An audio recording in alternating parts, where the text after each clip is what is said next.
Salam sejahtera, nama saya Raziati binti Ismail, nomor metrik BE18110130, mengambil kursus EJ 30203, penilaian impak alam sekitar sesi 2 2020 dan 2021. Saya akan membentangkan mengenai jangkaan impak dan cadangan pelan mitigasi bagi isu alam sekitar yang saya pilih, iaitu kesan lalu lintas dan pengangkutan.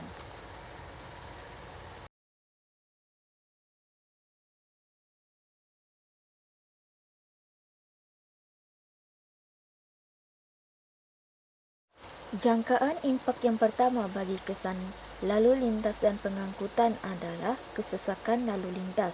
Kesesakan lalu lintas ini berlaku apabila projek pembangunan yang dijalankan terpaksa menutup kawasan yang terlibat, misalnya pembinaan untuk penambahan jalan raya atau flyover di kawasan bandar menyebabkan jalan yang biasa digunakan ditutup untuk memudahkan pembinaan. Kesannya kesesakan lalu lintas berlaku terutamanya pada masa kemuncak, iaitu awal pagi dan waktu petang. Kesesakan ini juga berlaku pada hari perayaan.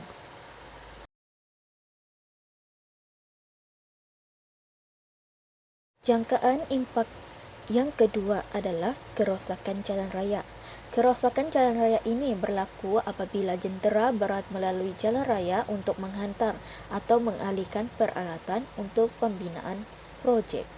Misalnya, kerosakan jalan raya berlaku adalah jalan raya berlubang akibat jentera berat yang sentiasa keluar masuk ke kawasan bandar untuk mengangkat dan mengalihkan peralatan dengan muatan yang berat.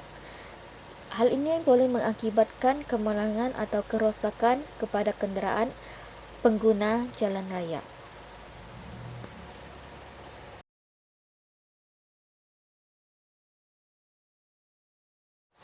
Selain itu, jangkaan impak yang mungkin berlaku akibat isu kesan lalu lintas dan pengangkutan adalah pencemaran bunyi.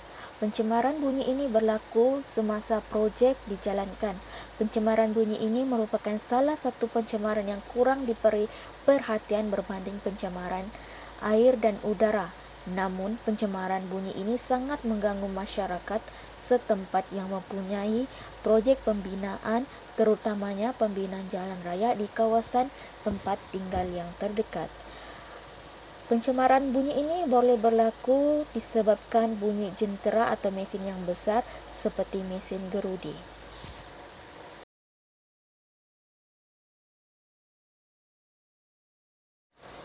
Jangkaan impak bagi isu alam sekitar, lalu lintas dan pengangkutan yang seterusnya adalah habuk. Habuk merupakan salah satu pencemaran udara. Pencemaran udara ini berlaku akibat bahan-bahan untuk membuat projek pembangunan seperti tanah dibawa oleh jentera berat melalui kawasan jalan raya yang digunakan oleh orang awam. Tanah yang diangkut ke kawasan projek pembangunan boleh menghasilkan habuk yang boleh memberi kesan kepada pengguna jalan raya seperti kesan terhadap kesihatan.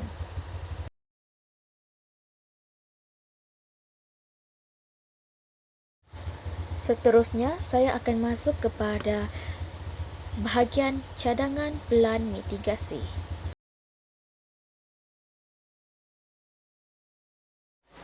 Cadangan pelan mitigasi yang pertama adalah untuk kesan pencemaran bunyi. Cadangan yang boleh dilakukan adalah menghalang kebisingan. Pihak yang menjalankan pembinaan boleh membuat penghalang bunyi di sepanjang projek yang dibina, seperti halangan fizikal untuk batasan antara kawasan projek dengan kawasan penduduk. Kedua, pentadbiran.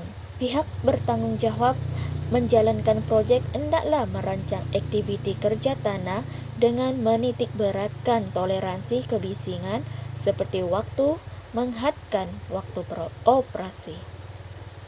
Pembinaan hendaklah dilakukan pada waktu siang kerana mengambil kira waktu malam adalah waktu rehat penduduk dan tidak boleh membuat bising sebagai tanda toleransi. Ketiga, pemberitahuan. Notis sebelum melakukan pembinaan atau bermulanya operasi yang melibatkan bising hendaklah diumumkan kepada penduduk setempat agar bersedia dengan apa juga gangguan.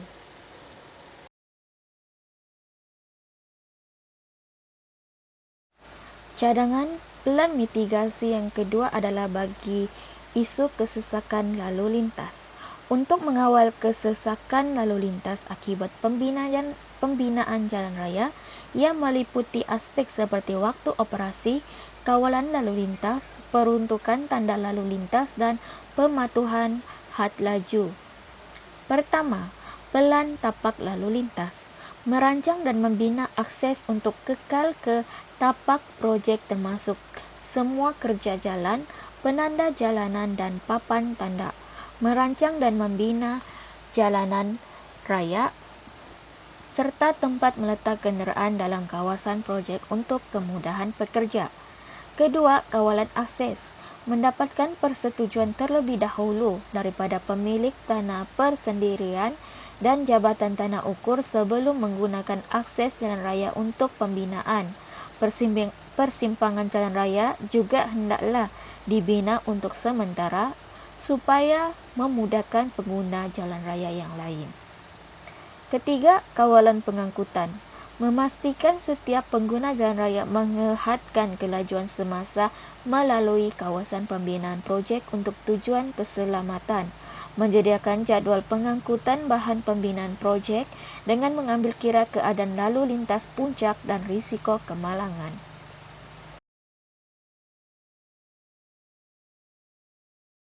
Cadangan pelan mitigasi yang ketiga ini adalah untuk jangkaan impak bagi kerosakan jalan raya.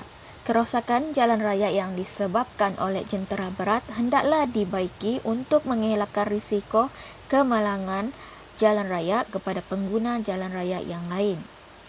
Antara yang boleh dilakukan oleh pihak pembangun projek adalah melakukan penyelenggaraan, iaitu membaiki jalan raya berlubang atau bahagian yang rosak dengan cara menampalkan asfal ataupun batuan halus.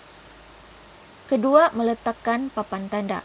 Menyediakan papan tanda untuk kawasan yang berlubang agar pengguna jalan raya boleh berhati-hati menghadkan kelajuan kenderaan atau mengelak untuk melalui jalan yang rosak.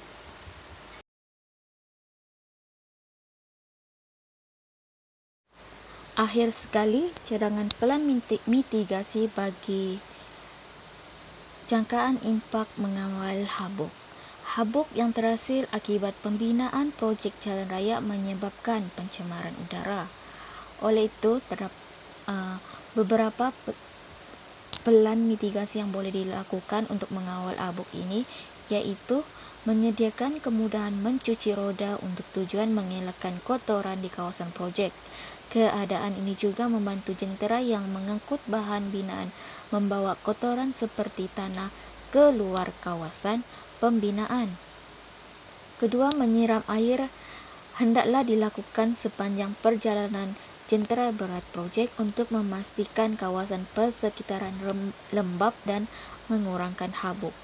Ketiga, memaklumkan kepada pengguna jalan raya untuk menutup tingkap kereta atau memakai pelitup muka untuk yang bermotor semasa melalui kawasan pembinaan yang berhabuk, dan memastikan truk atau jentera membawa bahan penutup bahan binaan untuk menutup bahan yang dibawa masuk ke kawasan projek seperti pasir atau tanah menggunakan kanvas atau kaveri bagi mengelakkan habuk.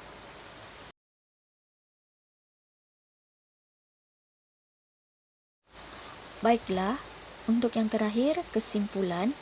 Secara keseluruhannya, setiap pembinaan projek mempunyai impak yang tersendiri. Walau bagaimanapun, setiap pihak yang menjalankan pembinaan projek hendaklah menilai atau menjangkakan impak daripada projek yang dibina terlebih dahulu. Hal ini penting untuk mengelakkan sebarang masalah semasa menjalankan projek, sama ada masalah dari projek yang dibina maupun masyarakat setempat.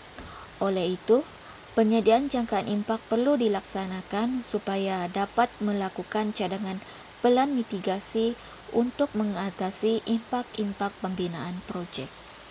Sekian dan terima kasih.